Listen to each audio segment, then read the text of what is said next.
va venir tout de suite avec le débat. On vous rappelle le sujet du jour. Le projet de loi sur le pouvoir d'achat est débattu à l'Assemblée nationale. Donc on vous pose la question sur Twitter. N'hésitez pas à voter, à nous appeler aussi. 0826 300 300. Voilà, c'est Manu Benjamin qui vous attend au standard. Et puis juste avant ça, je crois qu'on a encore un petit cadeau à vous faire gagner, chers auditeurs. Pour eux, bah oui. Alors voilà, pour bien se réveiller le matin, s'il s'agit de café, c'est Senseo, café officiel et engagé de la Grande Boucle, qui vous offre une cafetière Senseo originale ainsi que 10 paquets de café. Il y a de quoi faire, Benjamin, vous qui avez besoin de vous réveiller le matin. Pour moi, sur une journée, ça va être juste. Voilà. Et puis c'est les 10 ans de partenariat avec le Tour de France que fête Senseo. Alors Benjamin, le numéro gagnant, tiens. Allez, je vais dire le 13e. Le 13e appel qui va porter chance. C'est un chiffre qui porte chance, chers auditeurs. N'hésitez pas à nous appeler. On vous rappelle le numéro 0826 300 300. On va y arriver. Exactement. Voilà. Et puis il y a évidemment encore presque une heure à passer ensemble pour ce grand matin de Sud Radio. On ira faire un tour du côté des festivals. Et puis on vous a posé 2 questions. Je le disais tout à l'heure. Il y en a une que je vous ai rappelée sur les réseaux, sur Twitter. Alors un petit point à vote, Benjamin. On vous a demandé déjà pour commencer si ces canicules à répétition vous font prendre vraiment plus conscience du réchauffement climatique et où est-ce qu'on en est, Benjamin? Je vais charger ma page justement pour savoir un petit peu. Pour l'instant, vous dites non, mais ça baisse. Alors c'est quand même encore largement non, à 70%, mais ça baisse très légèrement avec pas mal de réactions, notamment cette réaction pour les écolos. Oui, mais ce n'est pas en taxant à tout va que l'on va changer le climat. Tiens donc la taxation, les taxes, on va en parler, le pouvoir d'achat bien sûr dans un instant. On est en plein dedans. En tout cas, vous continuez bien sûr de voter et de réagir sur nos réseaux sociaux, Twitter et Facebook. On vous pose une deuxième question autour du pouvoir d'achat à l'Assemblée nationale. Après cette projet de loi présenté et débattu à l'Assemblée nationale aujourd'hui, qu'est-ce que ça change pour vous? Si ça change quelque chose vraiment, Benjamin, où en sont-ils? Eh bien, pour l'instant, toujours largement non à plus de 90% sur nos réseaux sociaux. Ce qui nous amène au thème de notre débat dans le petit-déj de l'actu. Ce fameux projet de loi sur le pouvoir d'achat débattu à l'Assemblée nationale aujourd'hui, est-ce de l'enfumage? Contient-il de vraies bonnes mesures? Un début de réponse dans ce grand matin avec Philippe Erlin, économiste, et Andrew, coordinateur du pôle errance au secours catholique, délégation Ariège-Garonne. Bonjour Philippe Erlin, bonjour Andrew Nguyen. Andrew Nguyen, excusez-moi. Merci en tout cas d'être avec nous sur Sud Radio ce matin pour en débattre. On va débattre de sujets jusqu'à 9h30 avec nos auditeurs de Sud Radio 0826 300 300. Première question, Philippe Erlin, justement pour rebondir sur notre question du jour sur nos réseaux sociaux, c'est de l'enfumage ou pas déjà ce projet de loi? On aura l'occasion bien sûr de revenir sur les différentes mesures, revalorisation de 4% des pensions de retraite, des prestations sociales, augmentation de 3,5% du traitement des agents publics, le chèque alimentaire 200 € plus 50 € par enfant notamment, d'autres mesures, on va y revenir. Mais est-ce que c'est de l'enfumage ou pas déjà pour commencer? C'est surtout une politique de distribution de chèques, donc ça n'a pas trop d'utilité, ça ne résout pas les problèmes de fond, c'est-à-dire les causes de l'inflation. Et ça n'utilise pas aussi un moyen qui, pour moi, ne coûterait pas d'argent, qui consisterait à mettre au moins sur pause tout ce qui relève de la transition énergétique et qui contribue fortement à l'inflation. Et il faut quand même rappeler que l'inflation, elle était là avant la guerre en Ukraine. Donc, il faut aussi s'interroger sur les vraies causes de l'inflation. C'est-à-dire que pour vous, ça peut même avoir un effet pervers sur l'inflation? Oui, absolument. Je vais prendre un exemple très précis. Les diagnostics de performance énergétique, les DPE, qui obligent les propriétaires à faire des travaux très importants dans leur l'appartement qu'ils mettent en location, sinon ils ne pourront plus les louer. Il y en a beaucoup qui n'ont pas les moyens de le faire. Bien sûr. Et en plus, l'État limite la hausse des loyers à 3,5%, donc pour beaucoup, ce ne sera pas du tout rentable de faire ces travaux-là. Ce qui fait que l'offre locative en France va diminuer. Et on le constate déjà. On a constaté que le nombre de visites par appartement était en train d'exploser de 78% au niveau national entre le premier trimestre 2022 et le dernier trimestre 2021. C'est-à-dire qu'il y a de moins en moins de logements disponibles. Et comme les prix ne vont pas augmenter, on va aller vers des pénuries, c'est-à-dire qu'il y a des gens qui ne pourront pas se loger alors qu'ils ont quand même les moyens de payer, alors qu'il y a une offre locative qui existe. Et ça, cette politique-là, elle est complètement suicidaire parce qu'elle pousse les prix à la hausse ou elle pousse à la pénurie. Et donc, je considère que dans la période actuelle, qui est extrêmement difficile avec l'inflation, il faudrait au moins mettre sur pause toutes ces politiques-là qui coûtent très cher. Oui. Andrew Nguyen, je rappelle que vous êtes coordinateur du pôle errance au secours catholique, délégation Ariège-Garonne. Vous constatez une augmentation de la précarité, justement, et beaucoup de gens de plus en plus de gens qui n'ont pas les moyens de se loger. D'ailleurs, vous avez aussi constaté que les gens n'ont plus les moyens forcément de se nourrir. Tout à fait. Bon, il faut penser à une chose, il faut remonter un peu plus en amont. La crise sanitaire a agi comme un puissant révélateur d'une insécurité alimentaire sur toute la France, qui était déjà bien ancrée parmi les millions de Français que nous côtoyons tous les jours. Une étude en 2020 montre sur les 770 000 ménages que nous avons rencontrés, 22% de ces ménages accueillis ne disposaient d'aucune ressource financière. Un tiers de ces ménages accueillis n'avaient pas un accès à un logement stable. Et chose encore plus gravissime, ces 27% ne mangent pas pendant une journée entière ou davantage. Sachant que nous sommes un pays, la France est un pays riche, qui exporte sa gastronomie dans le monde entier, je trouve que c'est un peu léger, un peu trop léger. Il ne faut pas oublier une chose. Oui, pardon. Non, allez-y, je vous laisse conclure bien sûr là-dessus. Oui, alors pour en revenir aux mesures qui sont en train de se mettre en place, je ne sais pas si vous l'avez constaté, mais ça va nous coûter environ 20 milliards d'euros.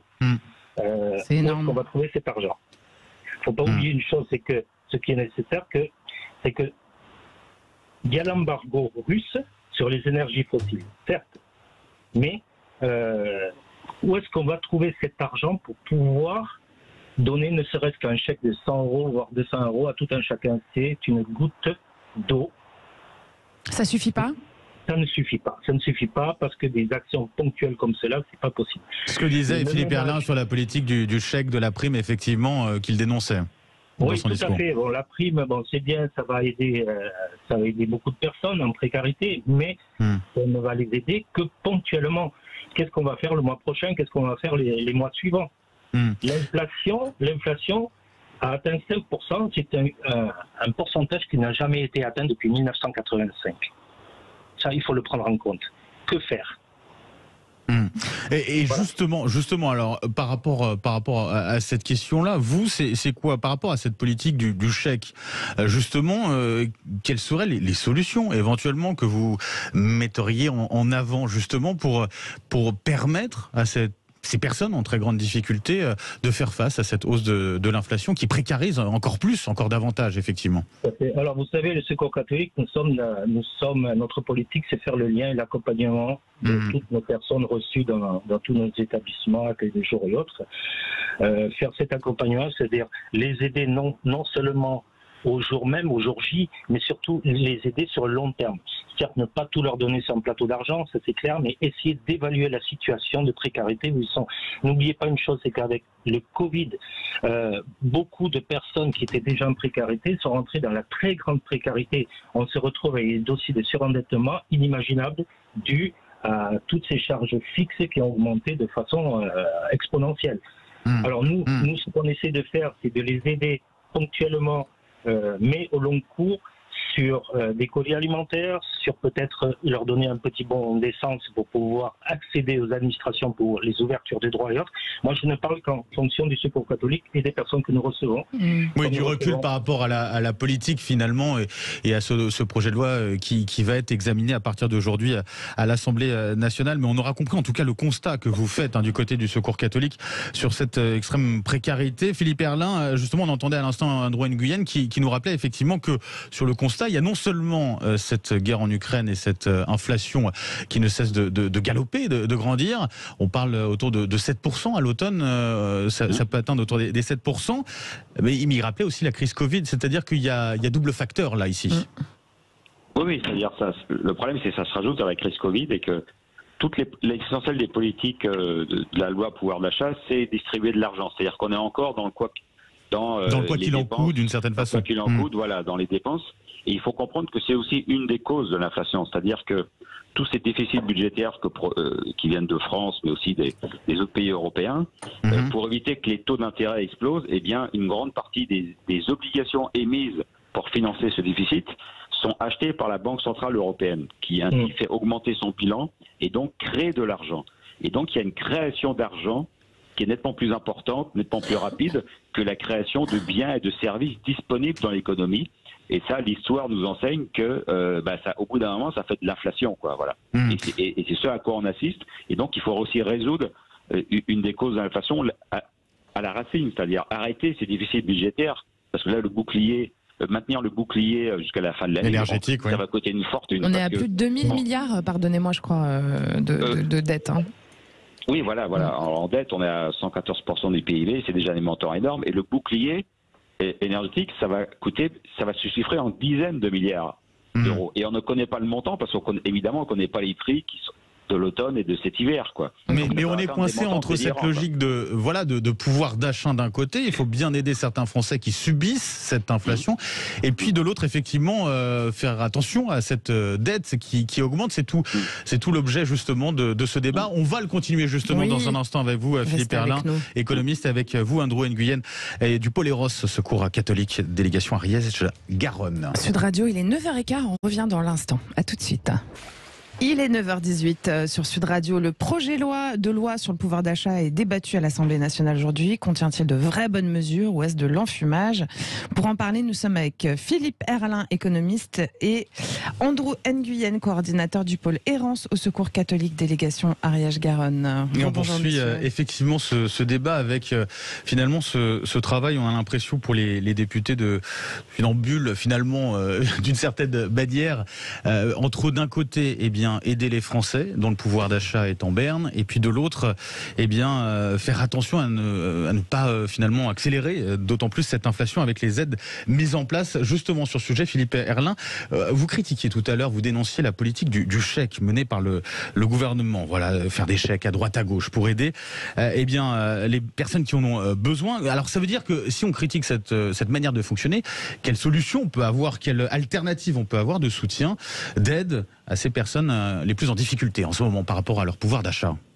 Très concrètement, comme j'ai dit, mettre sur pause toute la transition énergétique, parce qu'il faut aussi se rendre compte que les éoliennes coûtent cher et donc ça contribue à renchérir la facture d'électricité.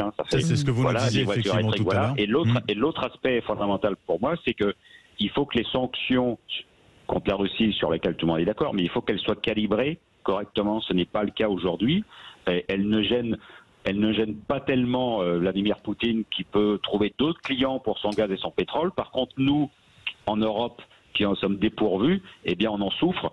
Et comme la situation mondiale est assez tendue sur le marché du pétrole et du gaz, il n'y a pas tellement de production excédentaire, on est obligé de se fournir ailleurs plus cher. Voilà. Donc moi je dis, il faut arrêter de se tirer une balle dans le pied. Pour vous, en gros, il faut arrêter finalement. Faut reprendre en tout cas d'une certaine façon ou mettre fin. En tout cas mettre fin à l'interdiction d'importer du gaz, pétrole russe, quoi. En gros, c'est ça. Absolument. Je rappelle qu'au temps de l'URSS, qui était beaucoup plus dangereuse pour nous à l'époque, on achetait du pétrole. Donc, je veux dire, et ça n'a pas empêché l'URSS de tomber d'ailleurs. Donc, c'est des choses différentes. Donc, on n'a pas de pétrole, on n'a pas de gaz, on en a besoin pour faire tourner nos usines, notre industrie, pour chauffer les gens l'hiver. Il faut continuer d'en acheter, point à la ligne. Ce qui n'empêche de faire d'autres sanctions, mais en tout cas pas celle-ci c'est plus les Européens que les Russes qui en souffrent. Donc, à un moment, il faut se poser les questions et se remettre en cause, quoi. Ouais. Andrew Nguyen, justement sur ce sujet, je rappelle, vous êtes du Secours catholique, sur la précarité énergétique, c'est quelque chose que vous constatez aussi, c'est de plus en plus difficile justement pour les personnes qui font appel à vous de se fournir en électricité quand ils peuvent se loger, bien sûr. Oui, c'est évident, mais tous les gens reçoivent des dossiers où ils ont besoin d'aide pour payer leurs factures, leurs charges fixes. Or, moi, ce que je voudrais rebondir sur ce que disait un collègue tout à l'heure, les différents gouvernements ont pris la fâcheuse habitude d'apporter des réponses ponctuelles, adaptées pour l'urgence, à des enjeux qui sont vraiment structurels. Tacitement, qu'est-ce qu'il faudrait? Il faudrait que notre pays puisse replonger dans ce qu'on appelle cette fraternité qu'on a perdue. Il ne faut pas oublier une chose, c'est que l'accès digne à toute alimentation, à l'hébergement, au lieu de mettre des nuitées d'hôtel plutôt que de donner du droit au logement, des aides ponctuelles aux ménages pauvres, plutôt leur apporter un revenu minimum permettant de ne pas avoir à choisir entre les loisirs des enfants ou le chauffage ou l'alimentation. Bien sûr. Vous voyez ce que je veux dire? Tout à fait. Excusez-moi, moi je ne suis pas économiste ni quoi que ce soit, je suis sur le terrain. Non, mais vous êtes sur le terrain et vous constatez effectivement. C'est un constat que nous avons tous les jours. Quand vous voyez des enfants qui ne peuvent pas partir en vacances, qui ont leurs petits copains qui partent en vacances, eux, ils ne peuvent pas. Pourquoi? Parce que les parents ont choisi de privilégier le peu de ressources qu'ils ont, de payer soit l'électricité, soit l'alimentaire. Et ça, c'est gravissime, surtout dans un pays qui est humanitaire, comme le nôtre. On sait très bien que notre pays a été capable de solidarité, de générosité, de fraternité pendant la crise sanitaire. Pourquoi ne pas perdurer là-dedans? Que les gouvernements, les différents gouvernements nous aident dans cette... Alors justement, Philippe Herlin, pardonnez-moi, Andrew Nguyen, on va demander ce que c'est justement ce qu'on peut faire comme réforme structurelle concrète pour que l'État réduise ses dépenses et puisse aider mieux les foyers. Est-ce que vous pouvez nous en donner une ou deux précises des réformes structurelles que vous pensez qu'il faudrait faire, Philippe Herlin, s'il vous plaît? Oui, c'est-à-dire ça, c'est justement un aspect qu'on oublie, la réforme structurelle, parce que l'État, même avant la crise du Covid, l'État a un niveau de dépenses qui est le plus important des pays de l'OCDE. Donc, et ça fait longtemps qu'on doit faire la réforme structurelle, on ne les fait pas. Il y a des sureffectifs dans la fonction publique. Alors, je ne dis pas qu'il faut diminuer le nombre d'infirmières, mais en Allemagne, ils ont privatisé les hôpitaux et le service est de meilleure qualité pour un coût inférieur. Voilà, on sait qu'en France, par exemple, dans les hôpitaux, il y a beaucoup de personnel administratif quand on compare aux autres pays européens.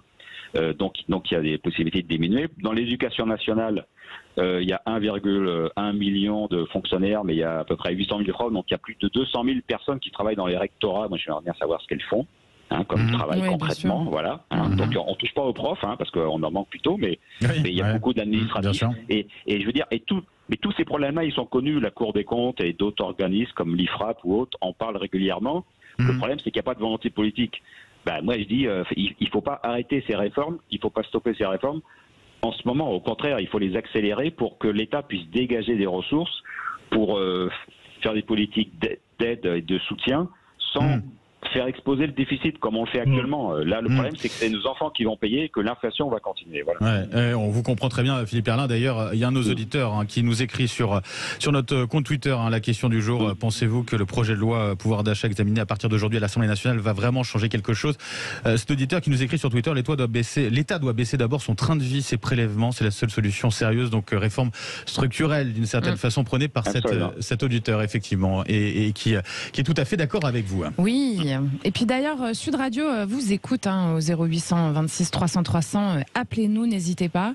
Nous avons notre auditeur Régis. 0826 300 300 et c'est Régis qui nous appelle, c'est ça? Bonjour Régis. Bonjour. Bonjour Régis. Bonjour Sud Radio. Et bienvenue. Alors, on vous écoute. Oui, merci. Je vous écoute ce matin. Je suis dans mon champ là. Je suis agriculteur. J'adore l'idée. Voilà, et je suis assez surpris des propos de votre économiste qui, comme tous les économistes, a le nez dans ces chiffres, quoi. C'est-à-dire la réalité des choses, c'est que la croissance et le PIB d'un pays, il est surtout basé sur la quantité d'énergie qu'il consomme. Et donc, pour maintenir le train de vie de notre pays, c'est tout simplement l'énergie qui va manquer à un moment donné, et qui commence d'ailleurs à manquer, puisque beaucoup de gisements pétroliers ont passé leur pic en 2008.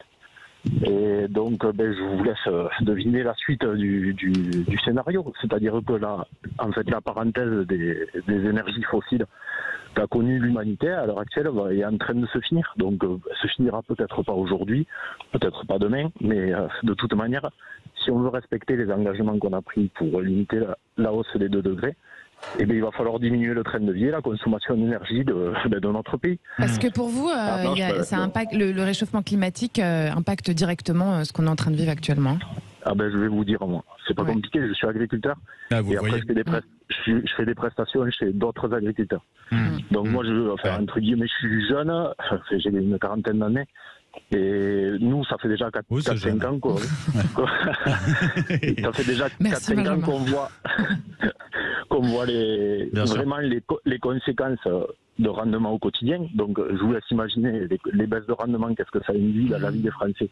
Mais c'est au quotidien. C'est-à-dire que moi, aujourd'hui, on a 40 degrés, on a des plantes qui sont en train de mourir, tout simplement. Donc, Pardon, oui.